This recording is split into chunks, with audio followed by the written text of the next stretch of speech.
Бил в Ловеч в музея, някой от вас, който е бил и първо ще ходи, не в тази сграда, където е сега. Тази сграда специално е строена за музей в средата на 60-те години.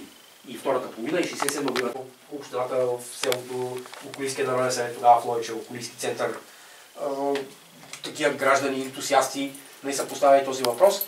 И като идеята е била в Ловеч да бъде превърнато в музей, т.е. трябва да има експонати, да бъде оборудвани. И комитета преди да се саморазпусне 27 година излезе такъв апел към гражданството.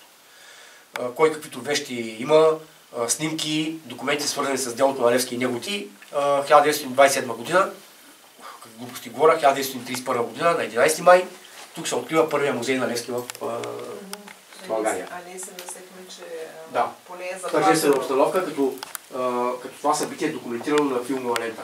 Има един ням филм, който се съхраняваше дълго време както се разбрава в архива на Националната телевизия. Той беше иззето там, придадени копия от него, като даже наскоро той беше озвучен, тъй като се оказа, че филма се прожектираше по различни поводи и хората не знаели за какво става дума. А той може да го разделя основно на 4 части. Значи първата част е в София поколение пред паметника, втората част в Плевен, там най-важните такива обекти се дават, след това в Ловеч същата работа и накрая тук самото тържество по откриването на храмчето. Тук се виждат ораторите, генерал Маринков, дори Димитър Страшимиров, един от изследователите на живота и делото на Левски, доктор Никола Сянов, който бил председател на този комитет, за който ви казах.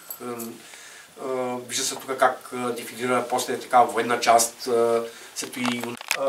като единствените подобрения от тогава, както да речем, тия легла, както вие казахте, преди бяха едни ятаци, да ти вика Никола Цятков.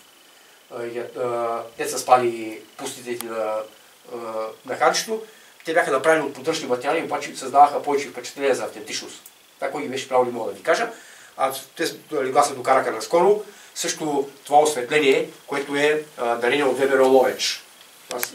Също така поставихме тук преди години тези портрети на Никола Цятков. Той е по средата, той е придружил на Левски от Ловеч до Какрина. И човека, на чието спомени градим представите за това, което е станало тук. Христо Латинеца, наемател на ханчето от май месец на същата 1972 година. Левски вече ясно кой е.